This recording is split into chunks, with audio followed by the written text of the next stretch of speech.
সবাইকে নমস্কার। আমি সাজেশন নিয়েই এখন আলোচনা করব। তার আগে বিশেষ কিছু গুরুত্বপূর্ণ কথা আমি আপনাদের বলতে চাই। খুবই গুরুত্বপূর্ণ, আপনারা একটু মন দিয়ে শুনবেন। কত ভিডিও তো শোনেন, এটাও একটু শুনবেন কি বলতে চাইছি। এক নম্বর হলো যে আমি যে সাজেশানগুলো দিচ্ছি সেগুলো আপনারা পুরোটা ভালো করে ভিডিওটা দেখবেন। দেখে, কেননা এখানে ব্যাকরণের সাজেশান আছে, এই পেপারগুলো সব ব্যাকরণ অনেক কিছুই আছে। এগুলো আমি প্রত্যেকটা সাজেশান বলে দেওয়ার সময় কোনটা কিভাবে পড়তে হবে সেটাও বলে দিচ্ছি। অনেক কিছু ক্ষেত্র আছে যেখানে সাজেশানটা সব নয়, তার রিলেটেড আরও কিছু পড়তে হবে। কোনগুলো পড়তে হবে, কোনগুলো পড়লে আপনারা ভালো নাম্বার পেতে পারবেন, সেগুলোও আমি এখানে বলে দিচ্ছি। তাই আপনারা না টেনে পুরো সাজেশানটা দেখবেন এবং আমার কথাগুলো মন দিয়ে শুনবেন। তারপরে আপনারা স্ক্রিনশট করতে পারেন, কিন্তু কথাগুলো শুনলে আপনাদেরই পরীক্ষাতে ভালো নাম্বার আসবে। তাই জন্য বললাম অবশ্যই পুরো ভিডিওটা ভালো করে শুনবেন। এটা এক নম্বর কথা। দু নম্বর গুরুত্বপূর্ণ কথা হলো যে আমাকে অনেকেই আগে বলেছেন যে স্যার এই উত্তরটা দিন, ওই উত্তরটা দিন। তাই আপনাদের কথা ভেবেই আমি সাজেশান যেগুলো করছি, ক্যালকাটা ইউনিভার্সিটির সংস্কৃত অনার্সের শুধু উত্তরগুলো আমি বাড়িতে রেডি করছি এবং রেডি করেওছি অনেক কিছু। আপনারা যদি কেউ নিতে চান নিশ্চয়ই আমার সঙ্গে আলাদা করে যোগাযোগ করবেন, তবে একটা দুটো চাইবেন না, পুরো পেপারটা নিতে চাইলে আমি দেব। এবং দেব মানে আমি রেডি করেছি মানে হয়তো আমাকে কিছু পে করতে হবে, এই কথাটাও আপনারা খেয়াল করবেন। কেননা আপনারা অন্যান্য জায়গাতে টিউশন পড়লে তো সেই আপনাদের দিতেই হতো, তার জায়গায় আমি আপনাদের সব নোটই দিয়ে দেব, তার জন্য কিছু পে করতে হবে। আপনারা আলাদা করে যোগাযোগ করতে পারেন।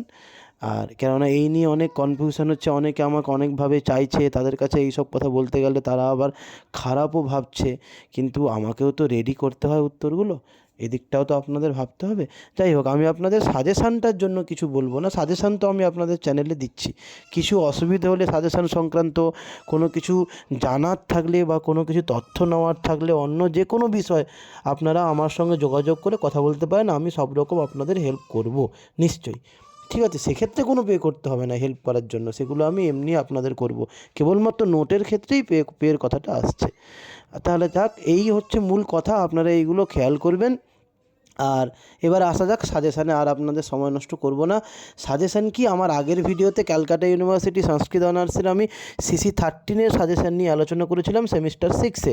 এখন আমি আলোচনা করব DSE3-র সাজেশান নিয়ে। আপনারা নিশ্চয়ই দেখতে পাচ্ছেন DSE3, Calcutta university suggestion DSE3 সংস্কৃত অনার্স। DSE3-র সাজেশান নিয়ে আলোচনা করব এবং অবশ্যই চ্যানেলটিকে সাবস্ক্রাইব করে রাখলে এরপরে আমি CC14, DSE4 বিভিন্ন সাজেশান নিয়ে আলোচনা করব। সব সাজেশান নিয়েই আমি আলোচনা করব।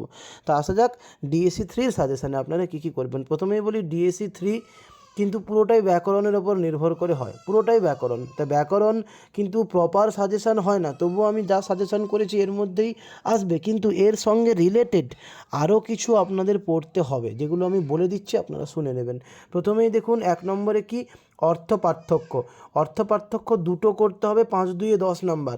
আচার্যা আচার্যানী, সূর্যা সূরি, তারকা তারিকা, দ্বিপদা দ্বিপদী, জীবকা জীবিকা আর কিঙ্করা কিঙ্করী। এই 1 2 3 4 5 6টা, এই 6টা যদি আপনারা রেডি করেন আশা করি এখান থেকে পেয়ে যাবেন। দুটো করতে হবে, দুটো অনায়াসে পেয়ে যাবেন।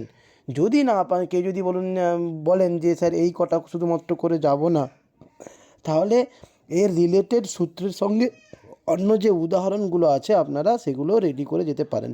এগুলো একটা একটা যেহেতু 5 নাম্বার, একটু আপনাদের ব্যাখ্যা করে লিখতে হবে যে জীবকা বা আচার্যা আচার্যানী এগুলো কোন সূত্রে কীভাবে এই পদটা সিদ্ধ হয়েছে বা এর অর্থটা কী, প্রত্যেকটা একটু একটু আলাদা আলাদা করে লিখতে হবে।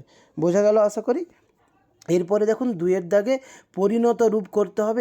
এক্ষেত্রেও বলে রাখি স্ত্রী প্রত্যয়ের পরিণত রূপ। দেখুন আমি কিছু পরিণত রূপ আপনাদের এখানে উল্লেখ করে দিয়েছি, এগুলো সালে এসছে, এগুলো আপনারা দেখে যাবেন। এগুলো থেকেও 2 একটা 3টে আসতে পারে, কিন্তু সব পেতে গেলে সব এখান থেকেও পেয়ে যেতে পারেন, কিন্তু তবুও রিস্ক না নিয়ে আপনারা সব পেয়ে যাওয়ার জন্য এই যে সিলেবাসে যে স্ত্রী প্রত্যয়গুলো আছে না, সেই স্ত্রী প্রত্যয়ের যে কোনো একটা গ্রামার বইতে যা যা উদাহরণ আছে সেইগুলো যদি রেডি করেন তাহলে দেখবেন ওর মধ্যে আপনারা পেয়ে গেছেন। তবুও আমি যেগুলো দিয়েছি সেগুলো একবার বলে দিই। দাত্রীযুক্ত ইপ, গচ্ছৎযুক্ত ইপ, বৃষলযুক্ত ইপ, মনুষ্যযুক্ত ইপ, শ্বশুরযুক্ত উং, মামকযুক্ত টাপ, কোকিলযুক্ত টাপ, চটকযুক্ত টাপ, পচতযুক্ত ইঁপ, সর্বণযুক্ত ইঁপ, মনুষ্যযুক্ত ইস। ব্যাস এই কটা আপনারা দেখে যাবেন। এই কটার মধ্যে হয়তো 2-1-3টে আসতেও পারে। এছাড়া যে স্ত্রী প্রত্যয়গুলো আপনাদের সিলেবাসে আছে, আমি আমার ভিডিওতে সিলেবাসও দিয়েছি, এর আগে দেওয়া আছে, আপনারা খোঁজ করবেন। সেই সিলেবাস ধরে ধরে আপনারা সেই প্রত্যয়ে যতগুলো উদাহরণ একটা গ্রামার বইতে আছে, বেশি নেই, হয়তো একটা ইস প্রত্যয়, তার জন্য হয়তো 10টা উদাহরণ আছে, সেইগুলো যদি লিস্ট করে এখন থেকে রেডি করে নেন না, তাহলে এখান থেকে যে 5 নাম্বার, 5 দিয়ে 10 নাম্বার, পুরো 10-এর 10 পাবেন, ওপরেও 10-এর 10 পাবেন, এখানেও 10-এর 10 পাবেন। এই পেপারটা যদি ভালো করে রেডি করেন আমার কথা মতো, তাহলে কিন্তু ব্যাকরণ অনেক নাম্বার পাওয়া যেতে পারে, 80 বা 80-র ওপরেও পাওয়া যেতে পারে।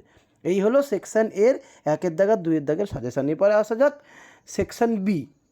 সেকশন বিতে কী করতে হয়, 3-এর দাগে আপনাদের দীক্ষিত বচন ব্যাখ্যা করতে হবে, একটা করতে হবে, 7 নাম্বার আসবে, একটার জন্য 7 নাম্বার আছে। এই একটার জন্য দেখুন ওই নিচে কাটা দুটো বাদ, আমি প্রথম 4টা আপনাদের করতে হবে। 1 নম্বরে যেন নাব্যবধানং তেন ব্যবহিতেপি বচন প্রামাণ্যাৎ। 2 নম্বরে অদন্তাস সাঙ্গস্য দীর্ঘস্যাৎ জঙাদৌ সর্বধাতুকে পরে। 3 নম্বর তেন ভিনত্তিত্বাদবনেক ব্যবহিতস্যেকো ন গুণঃ। 4 নম্বরে সরিতেত ইতশ্চ ধাতোরাত্মনেপদম স্যাৎ কর্তৃগামিনী ক্রিয়াফলে। ব্যাস এই 4টা যদি আপনারা করতে পারেন, এর মধ্যে আশা করি অনায়াসে একটা পেয়ে যাবেন, 2টোও পেতে পারেন। এই হলো আপনাদের সেকশন বি 3-এর দাগের সাজেশান। এরপরে কি সেকশন বিরই 4-এর দাগে কী করতে হয়, পদসাধন করতে হয়, যেটা কি না তিঙন্ত প্রকরণ থেকে পদসাধন করতে হয়। তিঙন্ত প্রকরণের পদসাধন কী কী, এর মধ্যে কী কী করবেন আপনারা, সালের থেকে যেগুলো এসছে তার মধ্যে ইম্পর্টেন্টগুলো আমি এখানে তুলেছি। এক কি ভবন্তি, বভুভু, ভবিষ্যতি, ভবিতা, ভবামি আর ভবিষ্যন্তি। কাটাগুলো করবেন না, আবার বলছি, ভবন্তি, বভুভু, ভবিষ্যতি, ভবিতা, ভবামি, ভবিষ্যন্তি, এই কটা করবেন। হ্যাঁ, এবারে বলি, আপনারা শুধু এইগুলো না করে গিয়ে আপনাদের একটু এক্সট্রা 2-1টা উদাহরণ দেখে যেতে পারেন। যেমন ভূ ধাতুর লটে যে 3 তিরিক্ষে 9টা রূপ আছে, লট লকারে, সেই 9টা রূপ যদি আপনারা করে যান, হয়তো ওখান থেকেও পেয়ে যেতে পারেন 1টা 2টো 3টে, 2টো তো পেয়ে যেতে পারেনি। ঠিক আছে, যেমন দেখুন ভবন্তি আছে, ভবামি আছে, তাই পুরো ভূ ধাতুর ওই লটের রূপটা যদি করে যান, ওখান থেকে আশা করি পেয়ে যাবেন। তাই এক্সট্রাগুলো আপনারা করে রাখবেন, এই সালেরগুলো করবেন, আর ভূ ধাতুটা পুরোটা রেডি করে রাখবেন। 1টা 2টো রেডি করলে বাকিগুলো প্রায় এক, 2-1টা সূত্র শুধু আলাদা আছে, নাহলে বাকিগুলোর স্টাইল, ধরন সব এক, সব রকমই একই, তাই ওগুলো আপনারা করে রাখতে পারেন। এরপরে আসা যাক 5-এর দাগে, অর্থাৎ সেকশন সি। 5-এর দাগে কী থাকে, সূত্র ব্যাখ্যা করতে হয়, 3টে সূত্র ব্যাখ্যা করতে হয়, 5-3 15 থাকে, 3টে সূত্র ব্যাখ্যা, 5-3 15 থাকে। এই 15-র জন্য আপনারা কি কি করবেন, আমি টিকচিহ্ন সূত্রগুলো শুধু করবেন, সূত্রগুলো বলে দিচ্ছি একবার। প্রত্যয়ঃ কৃত্যোদ্ধৃত সমাসাশ্চ সর্বনাম্নস্মৈ অত গুণে বহুবচনে ঝল্লেত ওসি চ একবচনং সম্বুদ্ধি তস্মাচ্ছস নপুংসি যস্মাৎ প্রত্যয় বিধি তদাদি প্রত্যয়ঙ্গম। ব্যাস এই কটা সূত্র যেগুলো আমি উচ্চারণ করলাম, এইগুলো করলেই আপনাদের আশা করি ওখান থেকে 3টে অনায়াসে পেয়ে যাবেন। এই হলো আপনাদের সেকশন সির সূত্র ব্যাখ্যার সাজেশন। এরপরে 6-এর দাগে, সেকশন সিতে 6-এর দাগে থাকে কি, দীক্ষিত বচন ব্যাখ্যা, অজন্ত পুংলিঙ্গ প্রকরণ থেকে। এই দীক্ষিত বচন একটা করতে হয়, এই একটার জন্য আমি আপনাদের দেখুন কটা দিয়েছি, 2টো মাত্র বলছি করতে, 2টো, এই 2টো করবেন, আশা করি ওখান থেকেই একটা পেয়ে যাবেন। এক কি, প্রাতিপ্রদিক গ্রহণে লিঙ্গ বিশিষ্ট স্যাপি গ্রহণম ইত্যেব সিদ্ধে ইয়াব গ্রহণম ইয়াবন্তাত্তদ্ধিতোৎপত্তির যথা স্যান ইয়াবভ্যাম প্রাং মাভূত ইত্যেবমর্থম, এইটা একটা। আর 2 নম্বরে কি, এং গ্রহণং কিম হে হরে হে বিষ্ণু অত্র হি পরত্বান নিত্যত্বাচ্চ সম্বুদ্ধি গুণে কৃতে হ্রস্বাৎ পরত্বম নাস্তি। ব্যাস এই 2টো আপনারা দীক্ষিত বচন করে গেলে আশা করি একটা অনায়াসে পেয়ে যাবেন। এরপরে কি, 7-এর দাগে এবং শেষ দাগ, 7-এর দাগে কী করতে হয়, এখানেও পদ সাধন করতে হয় শব্দরূপের ক্ষেত্রে। এটা আগেরটা ছিল ধাতুরূপের, এটা হচ্ছে শব্দরূপের পুংলিঙ্গ। এখানে কি কি আমি দিয়েছি দেখুন, রামং রামান বিশ্বপহ সর্বস্ময়ী সর্বে হরি, এই কটা তো করবেনই। এছাড়া রাম শব্দটা যদি পুরোটা করে যান, ওখান থেকে আর আপনাদের সাজেশান বিট্রে করবে না। এই কটা করে যাবেন, এর মধ্যে হয়তো চলেও আসবে, তবুও রিস্ক না নিয়ে আপনারা রাম শব্দটা যদি পুরোটা ফরমেশনটা জেনে রাখেন, একই রকমই হবে, তাহলে কিন্তু আর আপনাদের সাজেশান বিট্রে করবে না। এইভাবে যদি এখনও অনেক আপনাদের পরীক্ষাতে বাকি আছে, এখন থেকে যদি এইভাবে একটু একটু করে পড়েন, আশা করি অনেক অনেক ভালো নাম্বার পাবেন। 80+ এই পেপারে নাম্বার পাওয়া যেতে পারে। আশা করি আপনাদের উপকার হয়েছে। অবশ্যই চ্যানেলটিকে শেয়ার করবেন যাতে অন্যদেরও উপকার হয়, এবং সাবস্ক্রাইব করে রাখবেন। তাহলে এরপরে আমি CC14 এবং DSE4 সাজেশান নিয়েও আলোচনা করব।